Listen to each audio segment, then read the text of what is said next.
वास्तविक संख्याएं चैप्टर 1। पिछली कक्षा में हम सब ने पढ़ा कहाँ तक? वास्तविक संख्याओं के वास्तविक संख्या का परिभाषा। वास्तविक संख्या दो ही प्रकार के होते हैं, परिमेय संख्या। शांत रहना जरा, थोड़ा सा हमका स्ट्रक्चर बना लेने दो। वास्तविक संख्याएं, ठीक। इसको हमने दो भाग में बांटा, परिमेय, ठीक है, और दूसरा अपरिमेय संख्या। और उसके बाद और भी संख्याओं का अध्ययन हमने किया, पूर्व संख्या, ठीक। उसके बाद हमने जाना प्राकृत संख्या, ठीक है। उसके बाद हमने जाना पूर्णांक संख्या, सम संख्या,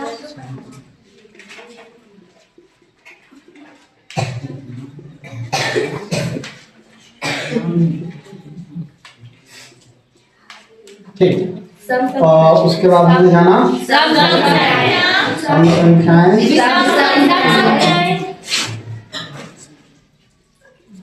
भाज्य संख्या है, अभाज्य संख्या।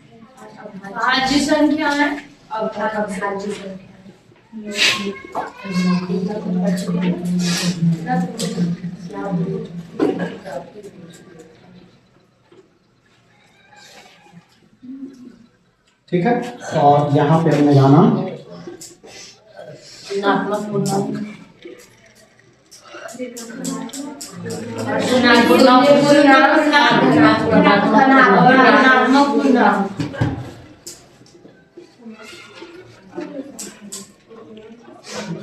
ठीक है।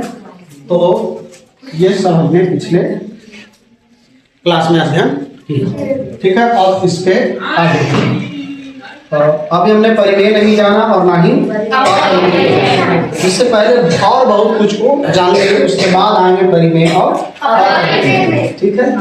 तो एक संख्या और बात कर लेते हैं, यहाँ से आप लिखना शुरू करेंगे। भिन्न संख्या, ठीक। तो भिन्न संख्या किस रूप में होती है? अंश बटे हर के रूप में, ठीक है। जैसे अगर लिखे 3/4, तो आपको इसमें बताना रहेगा अंश बताइए, और अंश ऊपर वाला अंश यानी 3 और हर आपसे कहे तो 4, ठीक है। तो ये भिन्न संख्या होती है जो अंश बटे हर के रूप में लिखी जाती है। नोट करो, चलो लिख लिए। एक पॉइंट यहाँ ध्यान रखना, कभी कभी भाज्य संख्या ना लिख के आपको लिख देगा यौगिक संख्या, ठीक है। तो भाज्य संख्या ही यौगिक संख्या है, और अभाज्य संख्या को कभी लिख देगा ऋण संख्या। तो ये बातें पता थी, ठीक है। तो पिछले बार जो क्लास में लिख पाए थे उसमें ये वाला चीज डाल दो, भाज्य को यौगिक संख्या बोलते हैं और अभाज्य को ऋण संख्या बोलते हैं। लिख लिए, ठीक है। एक होता है, एक पॉइंट और है, योज्य प्रतिलोम। योज्य प्रतिलोम, ये योज्य प्रतिलोम क्या होता है? मतलब जिन दो संख्याओं का जोड़ शून्य हो जाए तो वह एक दूसरे का क्या कहलाएगा? योज्य प्रतिलोम। यहाँ पर अगर हम लिखना चाहे जिन, अभी नहीं लिखना, जिन दो संख्याओं का योग शून्य हो जाए तो वे एक दूसरे का योज्य प्रतिलोम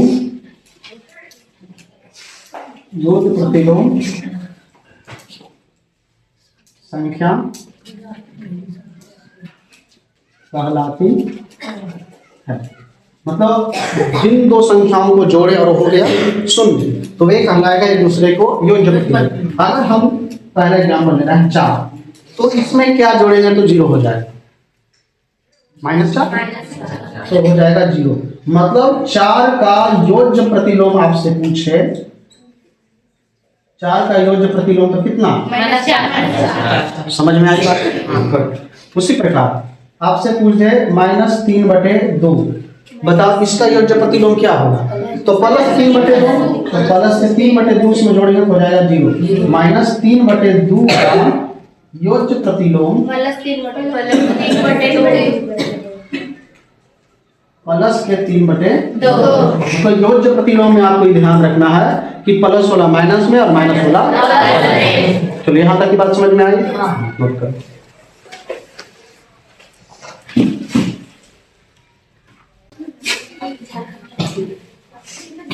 शुरू करें। अच्छा, सीखने वाली प्रक्रिया में हम लोग भिन्न को भी जान लिए, भिन्न संख्या को जान लिए, और हमने एक और जान लिया योज्य प्रतिलोम। योज्य प्रतिलोम तो आपने समझ लिया योज्य प्रतिलोम। अगर प्लस में रहेगा तो उसको माइनस में लिख देगा, माइनस में लिख देंगे तो फिर एक पॉइंट और। अगर हम आपसे बोले कि ठीक है, तो अब हमको बताओ कि शून्य का योज्य प्रतिलोम क्या होगा।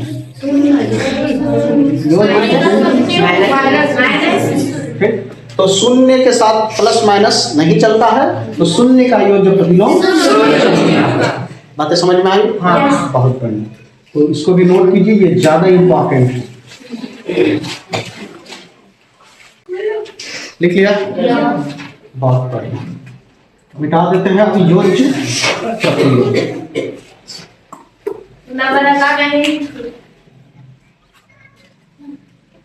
एक नया नंबर पढ़ेंगे हम लोग, असहभाज्य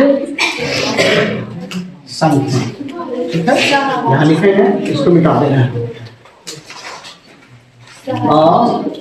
असहभाज्य संख्या। ठीक है, तो लिखेंगे जिन दो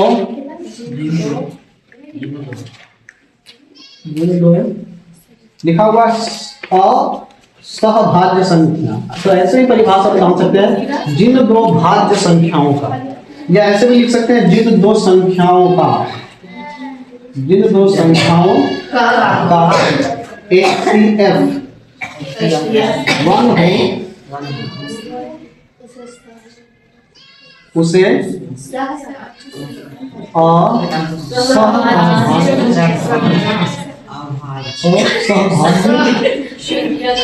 संख्या। ठीक है, जैसे हम ले रहे हैं 9 और 16। अगर इन दोनों का HCF तुम लोग के अनुसार निकालेंगे। 9 एकम 9 कितना आएगा?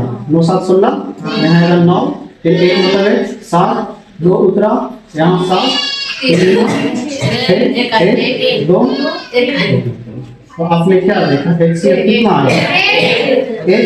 तो इसका HCF आया 1, तो हम कह सकते हैं 9 और 16 एक दूसरे का असहभाज्य संख्या है। तो इसका एग्जाम्पल ही काफी है। इसको ऐसे हटा देते हैं और यहाँ पर एक तरीके से लिखते हैं HCF 1। इसके लिखने का तरीका मतलब ये हुआ कि 9 और 16 का HCF, ठीक है, 1, या कहीं कहीं ऐसे लिखा जाता है HCF ऑफ 3 और 2 लिख देते हैं। ठीक है, और नहीं तो लिख देते हैं कितना? 4 और 9। ठीक है, इसका भी HCF 1। तो इसका मतलब ही वही है कि 9 और 4 का HCF 1 है, या 9 और 16 का HCF 1 है। आंसर असल में ऐसे लिखा जाता है HCF 1। तो उम्मीद है आप असहभाज्य संख्या समझ गए होंगे। चलिए हमने ये भी जान लिया इस साल में। अभी ये सब नहीं आना, ये 2 तो बचा रहा। लिख लिए? तो असहभाज्य संख्या भी आप लोग जान लीजिए। एक नई संख्या सीखते हैं अब। अच्छा, पूर्णांक संख्या में क्या सम संख्या और विषम संख्या आएगा? बिल्कुल आएगा। ठीक है, क्योंकि पूर्णांक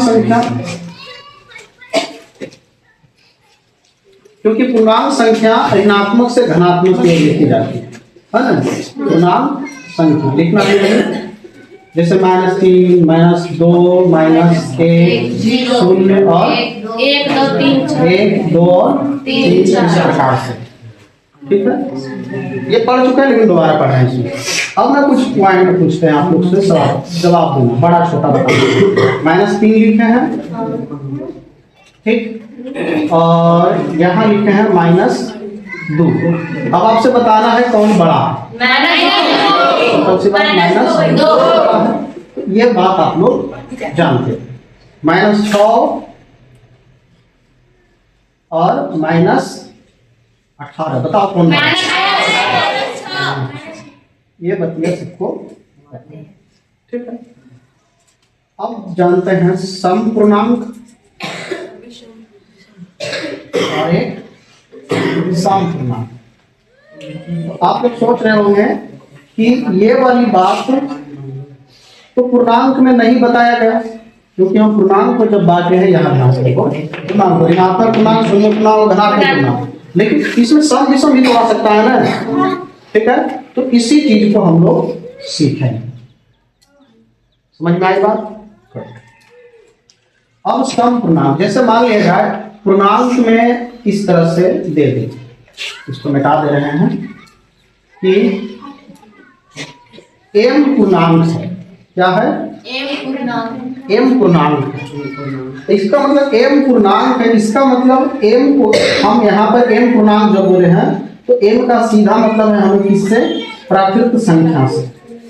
हम ऐसा नहीं कि अगर हम m पूर्णांक बोल दिए हैं तो आप ये सोच रहे हैं -3 -2 -1, जब इस तरह की बातें लिखी जाती है तो ऋणात्मक वाली बात नहीं सोची जाती है, समझ में आई बात? तो जब हम बोले m पूर्णांक है तो तुम हमेशा प्राकृत संख्याएं सोचना, क्योंकि प्राकृत संख्या भी तो पूर्णांक संख्या होती है ना।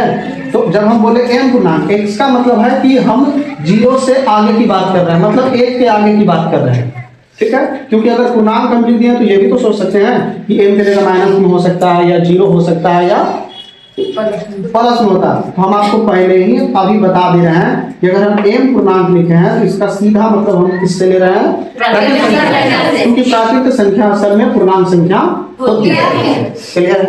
अब हम जैसे m बोले पूर्णांक संख्या और इसका सीधा मतलब किससे हम बताए? प्राकृत संख्या। तो तुम लोग हमें ये बताओ, क्या इसको देख के हम बता सकते हैं कि सम है कि विषम है?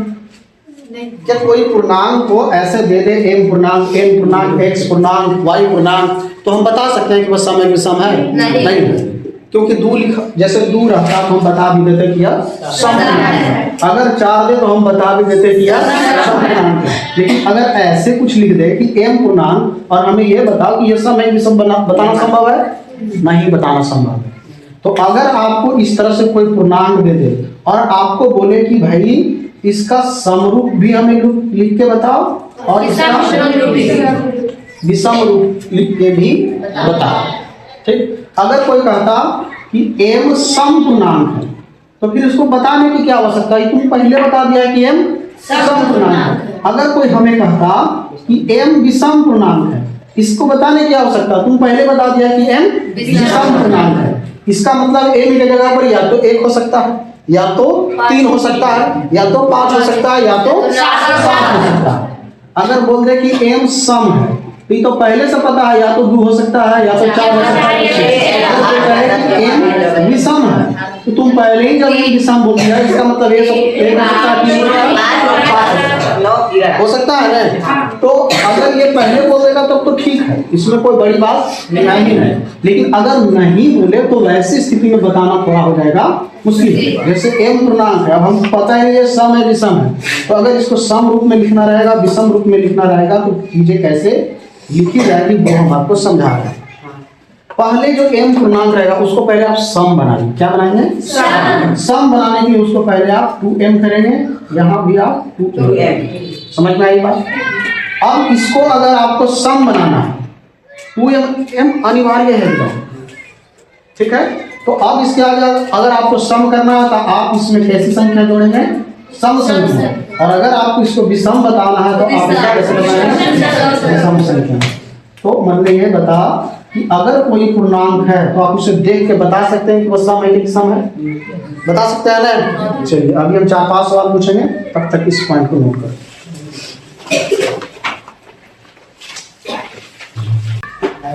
नोट कर लिया? ये सब ना हो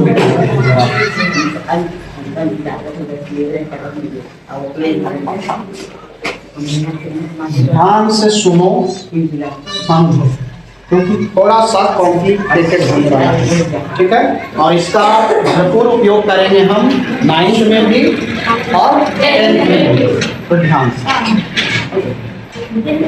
हम बोले Q एक पूर्णांक है, Q एक पूर्णांक है। थ्योरी यही तक हो गया, ठीक है। अब सवाल कॉपी में नहीं लिखना, Q एक पूर्णांक है तो बताना है समरूप है। इसका कैसा रूप हम आपसे पूछ रहे हैं? और 3Q लिखेंगे 3Q प्लस 1, ठीक। दूसरा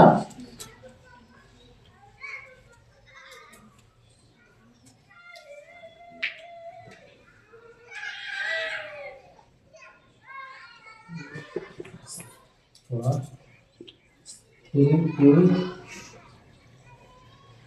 प्लस 3 नहीं करते हैं, 2 करते हैं।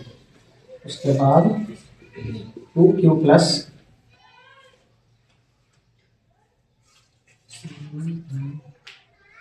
3 चौथा, ओके। अब हमको बताओ ये कौन सम रूप में है? और चलो तुम लोग इतना दिमाग लगाए कम से कम कि यहाँ 3Q है, ये विषम हो जाएगा, ठीक। यहाँ 3Q प्लस 2 है, ये भी क्या बनाएगा?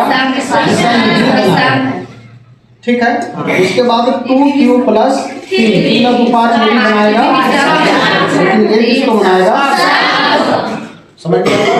तुम लोग कम से कम देखो, हम 2 जरूरी रहना, 2 नहीं रहेगा तो 2 के गुना जो रहना चाहिए, 2 नहीं तो 4 रखो, 4 नहीं तो 6 रहना चाहिए, 6 नहीं तो 8, 10 पसंद। ये वाला सम रहना चाहिए, ये वाला सम, पहले सम ही बनाया जाता, ठीक है। उसके बाद उसमें सम जोड़िए और तो मतलब समझ गया तुम लोग, इस रूप को आसानी से पहचान सकता है। अगर कोई लिख दे 2Q प्लस 6 तो आप ऐसे ही बता सकते हैं सम है कि विषम है? सम है। अगर कोई लिखे 3Q प्लस 2 तो नहीं बता सकते इसको, ठीक है, क्योंकि पहले सम बनाना पड़ेगा फिर सही। क्या ये सम रूप में दिख रहा? नहीं दिख रहा। तो हमको इससे पहले लेना देना है कि ये पहले दिखना चाहिए सम, उसके बाद इसको देख के बताएंगे कि सम है कि विषम। तो ये सम है, फिर इसको देखें, मेरा पहले जानना जरूरी है, सम है ना? हाँ। उसके बाद 6 सम है कि विषम? सम होगा। हम किस से बात कर रहे हैं? 2Q प्लस 5, पहले इसको जांचेंगे, ये सम रूप में है, बिल्कुल है। आप इसको देखेंगे सम है विषम? विषम होगा, बात खत्म। बातें समझ में आई? तो उम्मीद है इस तरह से आप सम और विषम पूर्णांक को आसानी से समझ सकते हैं। मिटा दें, थोड़ा सा जटिल करते हैं, थोड़ा सा सवाल जटिल करते हैं। m सम पूर्णांक है, सम पूर्णांक है, तो बताओ m प्लस 1, दूसरा 2m प्लस 2, तीसरा 3m प्लस 1 और चौथा 4m प्लस 0, 5। हमको ये बताओ ये सम है कि विषम? क्यों रे? क्योंकि m पहले बोल दिया है कि सम है, तो कुछ नंबर रख के देख लेते हैं, 2 और साथ में 1 है, तो 2 3। तो आपने क्या देखा कि अगर सम में, क्योंकि पहले से सम बोल चुके हैं, सम में विषम जुटेगा तो हमेशा विषम ही जाएगा। अब बताओ ये 2m है, विषम है विषम? सम, क्योंकि m पहले से सम है, 13 में 2 गुना हो रहा है तो सम ही रहेगा। अब इसके साथ जुड़ कौन रहा? ये वाला सम ही है, समझ में आई बात? उसके बाद 3m सम होगा विषम? अरे हम पहले से बोल दिए ना कि m क्या है? सम। और गुना क्या हो रहा है इसमें? 3। तो अगर 2 को सम ले लेते हैं, इसके साथ 3 गुना क्या होता है? 6। 6 कैसा नंबर होगा? इसके साथ जुड़ कौन रहा है? विषम। तो ये क्या बनेगा? उसके बाद 4m सम हुआ विषम? यहाँ देखो कि m पहले से सम है, और सम संख्या जोड़े, चाहे सम गुना होवे चाहे विषम, बनेगा तो सम संख्या में अगर आप सम से गुना करें या विषम से गुना करें, बनना तो बातें समझ में आई? और अगर सम संख्या में अगर आप जोड़ रहे हैं सम को तब तो सम बनेगा। और अगर सम संख्या में आप विषम को जोड़ रहे हैं तब बनेगा। क्या ये बातें समझ में आती है? समझ में आता है ये बात? तो जोड़ वाली बात और गुना वाली बात ध्यान में रखना है। तो ये वाला पॉइंट नोट करेगा, ये दोनों याद रहेगा, रह जाएगा याद। तो मतलब पूर्णांक का सम रूप और विषम रूप भी आप जान गए।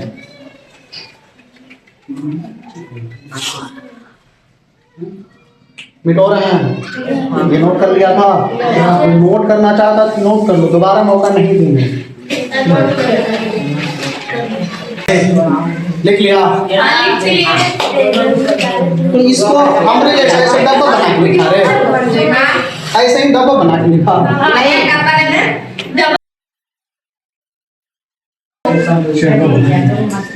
इतना पढ़ लेने के बाद अब ना परिमेय संख्या पढ़ने योग्य आप लोग हो गए।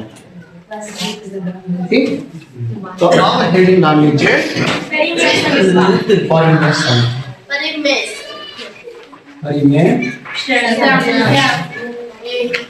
पहले तो एक बात अभी लिखेगा कोई नहीं, पहले सुनेगा। जितना भी पूर्णांक है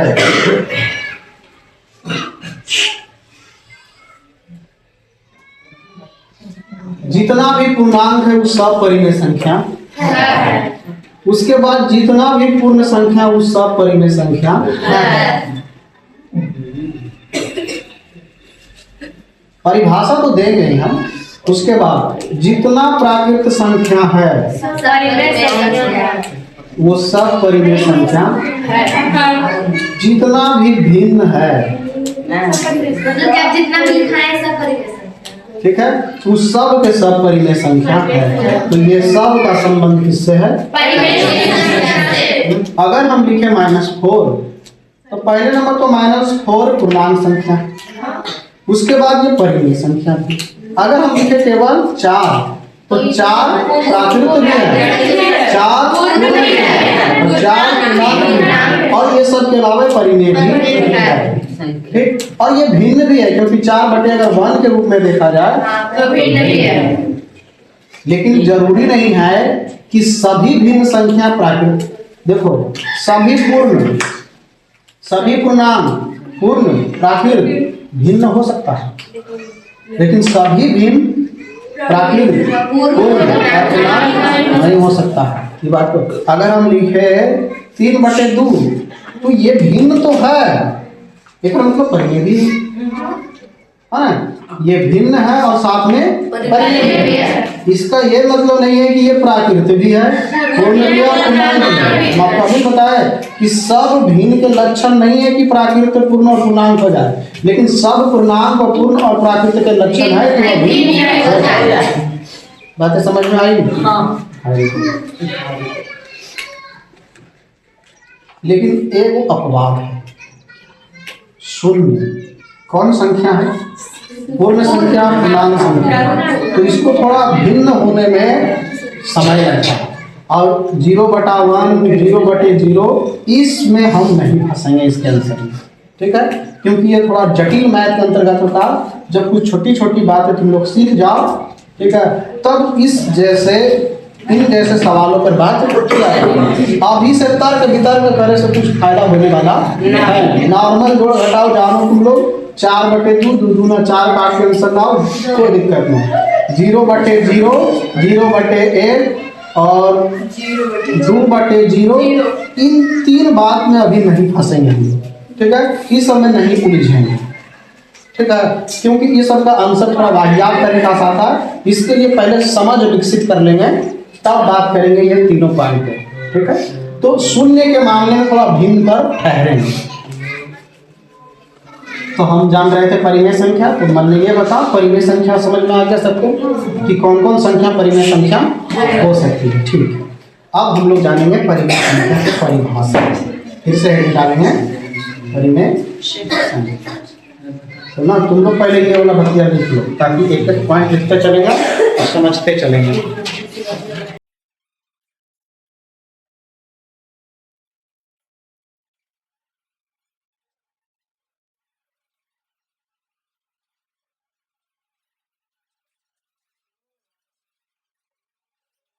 परिमेय संख्या किसे कहते हैं? वैसी संख्या जिसे p/q रूप में लिखा जा सके एवं इसको पढ़ेंगे कि q जो है जीरो नहीं होना चाहिए केवल, बस मतलब q does not equal to zero, या आप ऐसे बोल सकते हैं q जीरो नहीं, q जीरो के बराबर नहीं है, मतलब q के जगह बाकी सब नंबर रहेगा चलेगा प्लस में माइनस में, लेकिन q के जगह जीरो नहीं, अगर जीरो हो गया तो परिमेय संख्या की गिनती में नहीं आएगा, बस अपने नीचे जीरो नहीं होना चाहिए, तो उसे हम परिमेय संख्या कहते हैं। तो सवाल आता है p और q का असल में एक पूर्णांक है, लेकिन यहाँ q को जीरो वाला पूर्णांक केवल नहीं है। अगर हमने लिखा, अब बताओ क्या दो परिमेय संख्या है? बिल्कुल है। क्या केवल जीरो परिमेय संख्या है? नहीं बात करेंगे यहाँ फंस जाएंगे झूठों में, तो इन सब पर अभी बात हम नहीं करेंगे, ठीक है। 2/3 क्या है परिमेय संख्या? है, बिल्कुल है। अगला क्या 4/3 परिमेय संख्या है? -2/3 परिमेय संख्या है, बिल्कुल है।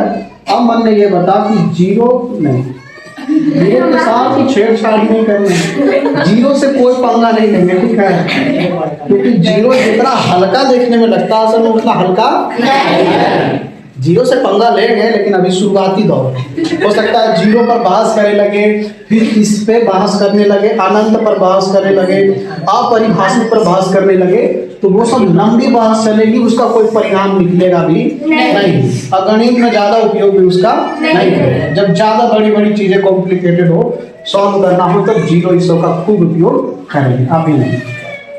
4/0 फिर भी पंगा ले लेंगे थोड़ा सा समझाने के लिए इसको। अब यहाँ बट्टा में जीरो आ गया, क्या ये परिमेय संख्या होगा? ये तो नहीं होगा, ठीक, ये नहीं होगा। क्यों नहीं होगा? क्योंकि नीचे जीरो नहीं होना चाहिए। अगर नीचे 0/4 क्या ये परिमेय होगा? ये बिल्कुल होगा, क्योंकि क्यों ना केवल जीरो नहीं होना चाहिए, ऊपर तो लिख ही सकते हैं ना। अगर परिभाषा में बोल देता कि p भी आपको जीरो नहीं लेना तो नहीं लेते, लेकिन ये वाला परिमेय संख्या एक 22/7 क्या ये परिमेय होगा? बिल्कुल होगा। क्यों? क्योंकि बट्टा में तो है लिखा हुआ ना, तो ये सब देखकर आप तो -4 का परिमेय होगा, बिल्कुल होगा, क्योंकि पूर्णांक है और ये सब के सब भिन्न है, ये प्राकृत भी है, ये पूर्ण भी है और पूर्णांक भी है, तो ये है परिमेय संख्या का परिभाषा। तो परिमेय संख्या का अगर परिभाषा दिया जाए तो बहुत तरह के परिमेय संख्या की परिभाषा दिया जा सकता है। एक तो ई समझ में आ गया, ठीक है, एग्जाम्पल आप लोग को देंगे। एक मतलब कोई संख्या रूट में है, ठीक, और इसका वर्गमूल अगर निकल गया, कोई संख्या रूट में है और इसका वर्गमूल निकल गया, इसका मतलब ये परिमेय है, परिमेय है।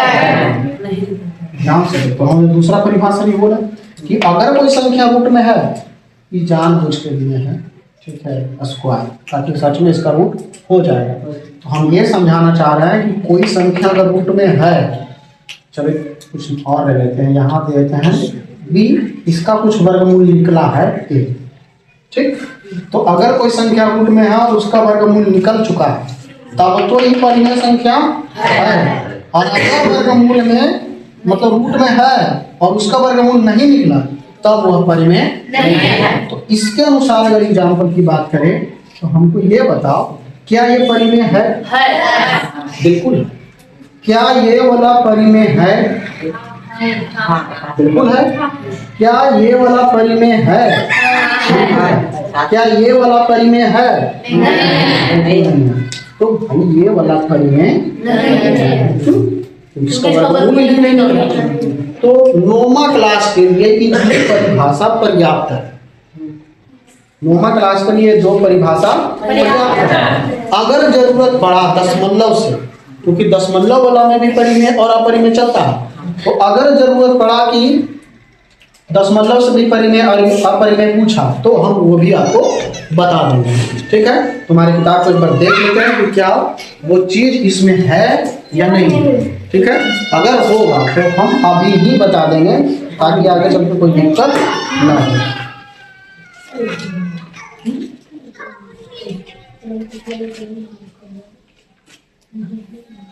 है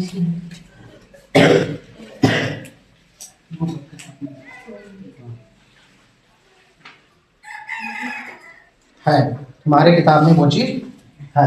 तो मतलब परिमेय संख्या का 3 परिभाषा होता है, जिसमें हम 2 दे चुके हैं, एक और देंगे। तीनों तुम्हारे किताब में है, तो तीनों लिखेंगे, ठीक है। तो फिलहाल इसका उदाहरण और ये नोट करो, फिर तीसरा आपने परिभाषा पे।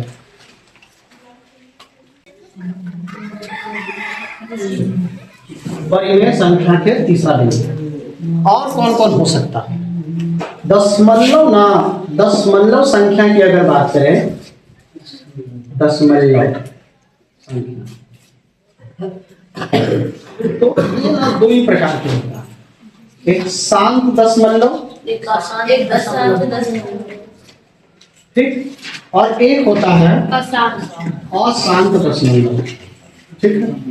तो हमको लगता है कि इसका तीसरा परिभाषा पढ़ाने से पहले हम स्पेशल आपको दशमलव ही पढ़ा लेते हैं पहले, ठीक है।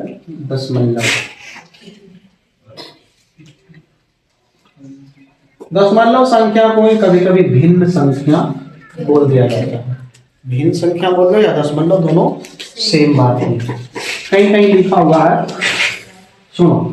तो हम दशमलव की बात करें। दशमलव वो संख्या जिसमें दशमलव लगा, ऐसे 1/4 ये भी दशमलव संख्या में बदल जाएगा आराम से, ठीक है।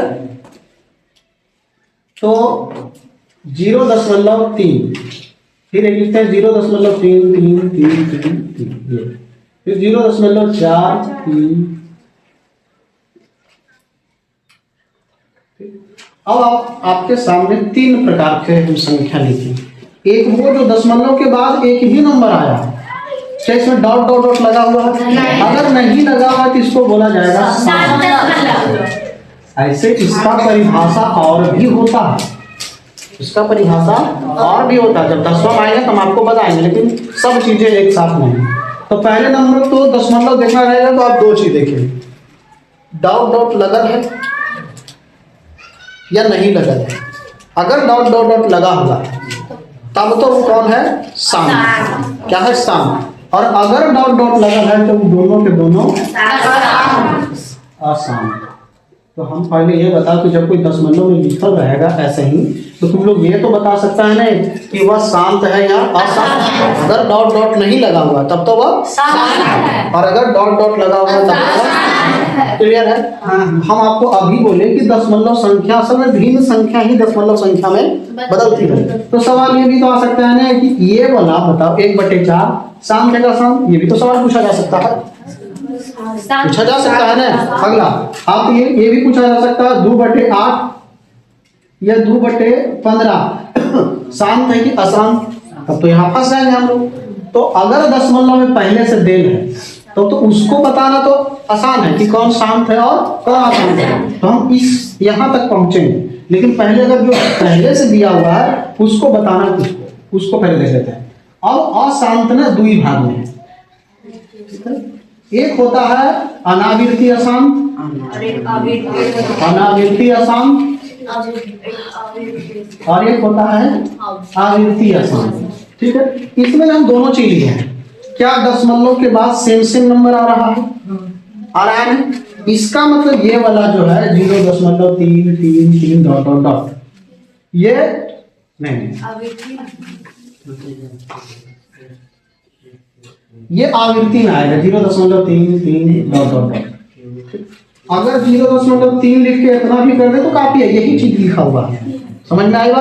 अगर ये आप तुम लोग मैं बोलना, आप जब कभी हम जैसे यहाँ एक काम करें, आप ये मत सोचिए कि यहाँ 4 लिखे यहाँ 2, अरे तुम लिख दो, कोई दिक्कत नहीं, डॉट डॉट लगा दिया ना, मतलब 3 ही आगे बढ़ते जाएगा। अब ऐसा ये नहीं है कि केवल 3 ही रहे, और भी नंबर रह सकता है। और अनावृत्ति में क्या डॉट डॉट तो लगा हुआ है, क्या नंबर रिपीट हो रहा है एक समय के बाद? नहीं हो रहा। तो ये वाला जो आप देख पा रहे हैं इसको वो अनावृत्ति है। तो इसे मिटा दें, हाँ ठीक है।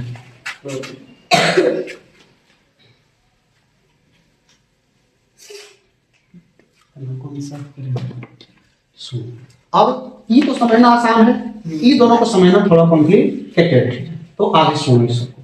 पहले हम बात करते हैं आवृत्ति अशांत थे, ये वाला समझो, ठीक, बिंदिया लेके समझो। आवृत्ति में हम बताए थे कि अगर हम 0.4444 लिखे, ये कौन संख्या?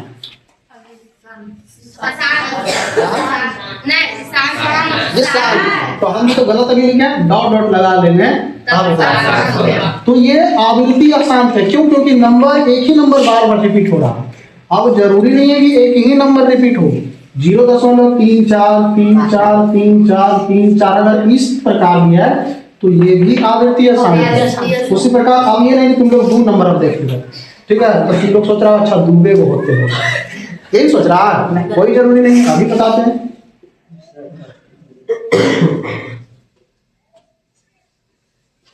क्या ये आवृत्ति नहीं है? बिल्कुल है। 2 नंबर नहीं, आप दूर तक भी जाकर देखेंगे, हमसे देखो 1 2 3 4 फिर से रिपीट हो रहा है, 1 2 3 4 फिर से रिपीट हो रहा है, 1 2 3 4 कम से कम देख लो 1-2 बार पैटर्न चेंजिंग तो नहीं हो रहा है ना, ठीक है, तो ये भी आवृत्ति में आएगा। अब तुम लोग कंफ्यूज करते हैं।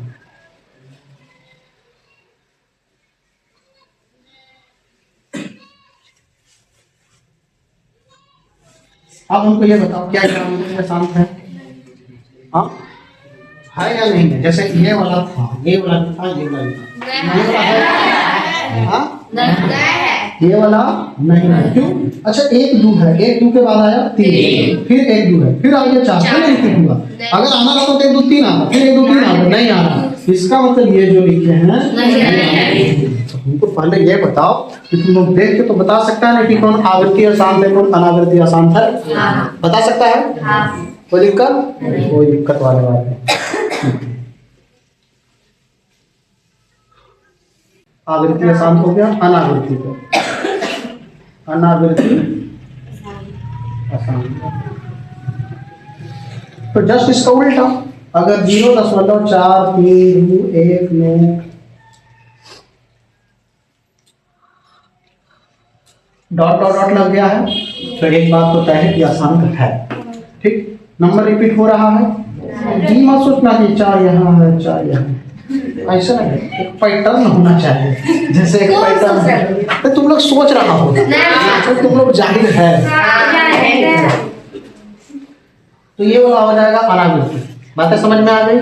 ठीक, तो एक बात यही पर लिख देते हैं, ई वाला को परिमेय हो जाएगा, ये वाला परिमेय संख्या है, इसमें कोई शक वाली बात नहीं है, लेकिन ये वाला परिमेय नहीं होगा, ये परिमेय नहीं, ये परिमेय नहीं, ये परिमेय होगा तो इसका न जो इतना लंबा चौड़ा लिखा हुआ है इसको छोटा रूप में भी लिखा जा सकता है, तो हम बात करेंगे इसके छोटे रूप में, ठीक है। लेकिन आज का क्लास यहीं तक रखेंगे, पहले तुम लोग इतना निपटा के आओ, ठीक है, तब आगे बात करेंगे।